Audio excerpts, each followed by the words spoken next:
अस्सलाम वालेकुम। आज हमारे पास फर्स्ट ईयर की मैथ की बुक उसकी एक्सरसाइज 4.2 क्वेश्चन नंबर 14 कर रहे हैं। क्वेश्चन नंबर 14 जो है वो 13 तक जितने क्वेश्चन किए थे उससे डिफरेंट है। इसकी एग्जांपल पहले मैंने करवा दी हुई है।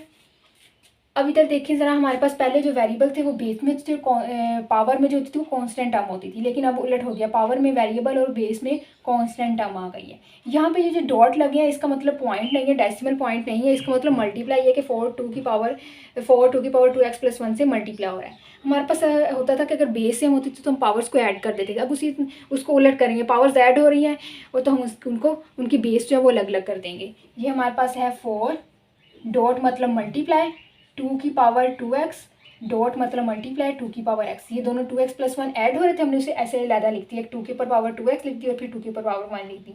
बेस सेम है, अगर हम पावर्स को ऐड करें 2x+1 सेम वही बन जाएगा।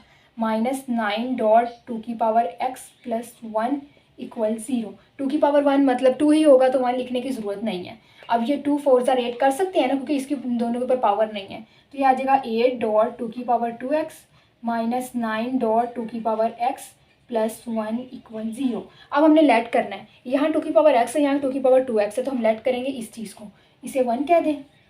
लेट 2 की पावर x इक्वल y, इसे 2 कह दें। स्केयरिंग बोथ साइड कर लेते हैं, तो ये बन जाएगा 2 की power x square equal y square. तो ये यहाँ से आ जाएगा 2 की पावर 2x से मल्टीप्लाई होकर 2x बन जाएगा इक्वल y स्केयर। इसे पुट कर दें 1 में। अब 2 की पावर 2x की जगह y स्केयर लिखेंगे और 2 की पावर x की जगह हम y लिख देंगे 8। अब इसकी जगह क्या आ जाएगा y square multiply y square -9। अब इसकी जगह क्या आ जाएगा y+1 इक्वल 0। ठीक हो गया।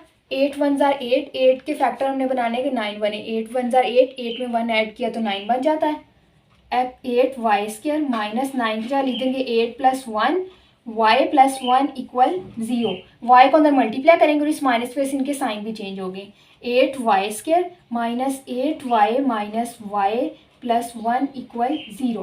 पहले दो में से 8 भी कॉमन आ रहा है और y भी कॉमन आ रहा है, यहाँ रह जाएगा y -8y पूरा ही बाहर चला गया, जहाँ कुछ ना बचे वहाँ 1 लिखते हैं। यहाँ से कुछ कॉमन नहीं आ रहा तो हम 1 लिखेंगे y, लेकिन भाई माइनस था इसकी वजह से अंदर का साइन चेंज होगा। अब y -1 दो दफ़ा है तो हम इसमें दोनों मौजूद है तो हमने कॉमन ले लिया, यहाँ रह गया 8y -1 इक्वल 0। दोनों को इक्वल 0 के लिखेंगे, y -1 इक्वल 0, 8y -1 इक्वल 0। ये y 1 उधर जाके प्लस का हो गया। अब ये देखें 1 उधर जाके प्लस का हो गया और 8 इधर मल्टीप्लाई हो रहा तो उधर जाके डिवाइड हो गया, तो y की वैल्यू आ गई। हमें तो सवाल में वेरिएबल x था तो x की वैल्यू चाहिए, तो y क्या लेट किया था हमने 2 की पावर x की इक्वल, तो हम यहाँ लिखेंगे 2 की पावर x इक्वल 1। अगर हम इधर 1 की जगह लिख दें 2 की पावर 0 तो कोई फ़र्क नहीं पड़ेगा ना किस चीज़ की पावर 0, तो मतलब उसका आंसर 1 ही होता है। यहाँ लिख देना है 2 की पावर x, इसे अगर हम लिखें 1/2 की पावर 3 या फिर हम इसे लिखते हैं 2 की पावर -3, तो कोई फ़र्क नहीं पड़ेगा ना, हमें ये वाला यूज़ कर लेंगे इसकी जगह। अब देखिए दोनों तरफ लोग ले लें तो हमारे पास x किसकी इक्वल आ जाएगा 0 की इक्वल, और यहाँ पे x किसकी इक्वल आ जाएगा -3 की इक्वल। कैसे, इधर देखिए ज़रा, 2 की पावर x था और 2 की पावर 0 था, दोनों तरफ लॉग ले लिया हमने। लॉग 2 की पावर x इक्वल लॉग 2 की पावर 0। पावर जो होती है वो स्टार्ट में आ जाती है, x log 2 equal 0 log 2। log 2 same था, कैंसिल होगा तो x इक्वल 0 आ गया। यही चीज़ हमने इधर किया और इस तरफ भी हमने यही चीज़ की है। ठीक हो गया। एक दफ़ा फिर से इस क्वेश्चन को देख लें। क्वेश्चन नंबर 14 को हमने क्या किया है, पहले बेस सेम होती तो पावर्स ऐड कर देते थे, अब पावर जो है वो ऐड हो रही है तो हमने उनको बेस जो है वो लैदा कर लिया है। सेम सारा वैसे लिखा, सिर्फ इधर चेंज किया, 2 की पावर 2x+1 था, मैंने 2 की पावर 2x लैदा लिख दिया, 2 की पावर 1 जो थी वो लैदा लिख दी। इन डॉट्स का मतलब डेसिमल पॉइंट बिल्कुल नहीं है, इन डॉट का मतलब मल्टीप्लाई है। 2 4 से मल्टीप्लाई होकर 8 हो गया, बाकी सारा हमने वैसे लिख दिया। अब यहाँ 2 की पावर x को लेट किया y की इक्वल, दोनों तरफ स्केलिंग की, 2 की पावर 2x बन गया तो y स्केयर इक्वल आ गया। अब इस इक्वेशन में 2 की पावर 2x की जगह हमने लिख देना y स्केयर और 2 की पावर x की जगह हमने लिख देना y। अब इक्वेशन क्वांटिटी बन गई, हमने फैक्टराइज किया तो हमारे पास y की वैल्यू 1 और y की वैल्यू 1/8 आ गई। ठीक हो गई। इस 8 को अगर हम 8 लिख सकते हैं ना 2 की पावर 3, और इसको अगर ऊपर ले जाए 2 की पावर -3 बन जाएगा। तो यहाँ पे भी 1 को लिख सकते हैं 2 की पावर 0, किस चीज़ की पावर 0 हो तो हमारे पास 1, 3 की पावर 0 भी लिख सकते थे, लेकिन हमें चाहिए था 2 सेम इससे ऐसा, तो इसलिए हमने 2 की पावर 0 लिख दी। ठीक हो गया। ये y जो था हमें एक्स की वैल्यू चाहिए थी, तो वाई जो हमने लेट किया था 2 की पावर एक्स वही वाई की जगह हमने लिख दिया है। दोनों तरफ आप लोग लॉग ले लें, ये डायरेक्ट भी लिख सकते होते हैं कि एक्स इक्वल 0, जब बेस सेम आ गई है तो एक्स इक्वल 0 उसकी पावर लिखी, यहाँ पे बेस सेम थी, एक्स इक्वल -3 उसकी पावर लिखी। कैसे आता है ये मैंने आपको अभी प्रोसेस बताया था, दोनों तरफ लॉग लेके हम ये करते होते हैं। तो यहाँ पे अब हमारे पास सोल्यूशन सेट जो है उसका क्या आ जाएगा, सोल्यूशन सेट 0 और -3। ठीक हो गया, ये क्वेश्चन नंबर 14 हो गया। अब हम क्वेश्चन नंबर 15 करते हैं। क्वेश्चन नंबर 15 जो वो भी इस तरह ही है, बस थोड़ा सा डिफरेंट है, आपको करके दिखाती हूँ मैं आप लोगों को। 15 में हमारे पास है 2 की पावर x प्लस 2 की पावर -x प्लस 6 - 20 इक्वल 0। ठीक हो गया, हमने ये करना बेस अलग-अलग कर देनी है।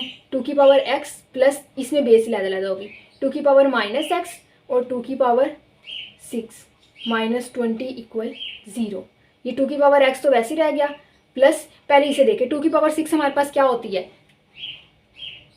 64, हमने यहाँ लिखा 64। ये 2 की पावर -x हम इसे नीचे ले गए, 2 की पावर x प्लस में हो गई, -20 इक्वल 0 आ गया। अब हम लेट कर लेते हैं, लेट 2 की पावर x इक्वल y। इस तरह भी लेट कर सकते, अक्सर लोग करते थे 2 की पावर x इसे मल्टीप्लाई कर देते हैं और ये उसके बाद लेट कर लेते हैं, उसके बाद फिर ये इस तरह हो जाता है। लेकिन यहाँ पे मैं डायरेक्ट इसीलिए कर रही हूँ ताकि एक दफ़ा ही लेट होगा, उसकी स्केलिंग वगैरह नहीं करनी पड़ेगी, बाद में हम मल्टीप्लाई कर लेंगे। ये इसकी जगह इसमें पुट कर देते हैं, 2 की पावर x की जगह आ जाएगा y प्लस 64, ये 2 की पावर x की जगह भी आ जाएगा y -20 इक्वल 0। अब मल्टीप्लाई कर लें y से, ये बन जाएगा y² प्लस 64 माइनस ये y से मल्टीप्लाई होगा 20y इक्वल 0। मतलब हमारे पास आ गया y² -20y प्लस 64 इक्वल 0। अब 64 के ऐसे फैक्टर्स दो बनाने हैं कि उसे प्लस या फिर माइनस करने से हमारे पास आता हो 20। हमारे पास आएगा 64, इसके फैक्टर्स बनाते हैं,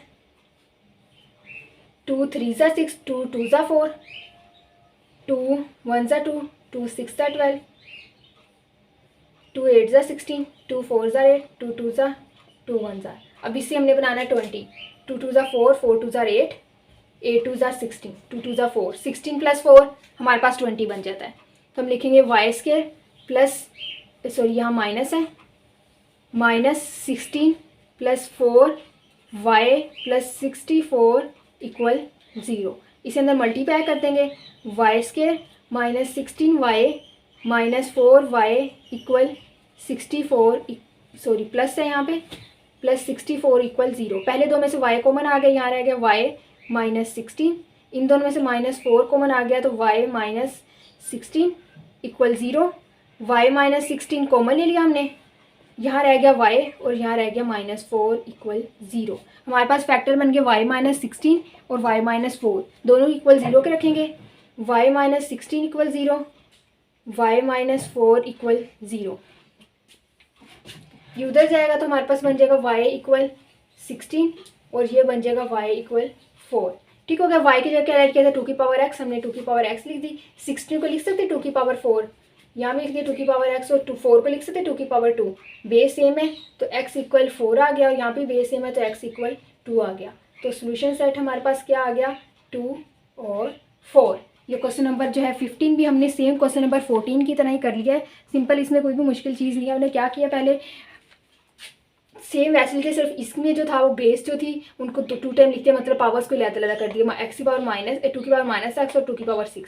फिर इसको हम नीचे ले गए और इस 2 की पावर 6 64 आता था, फिर हमने लेट कर लिया 2 की पावर इक्वल y और इसमें पुट कर दिया। ठीक हो गया, पुट हो गया, फिर मल्टीप्लाई कर दिया y से, तो हमारे पास ये क्वाड्रेटिक इक्वेशन में जिसे हमने फैक्टराइजेशन मेथड से किया सॉल्व, तो y की वैल्यू 16 और 4 आ गई। फिर y की जगह सेम हमने जो लेट किया था वो पुट कर दिया, तो इसकी बेस 2 थी तो इसकी बेस हमने 2 बनानी थी, तो हमने 2 की पावर 4 लिख के 16 बन जाता है, यहाँ भी 2 की पावर 2 लिख के 4 बन जाता है।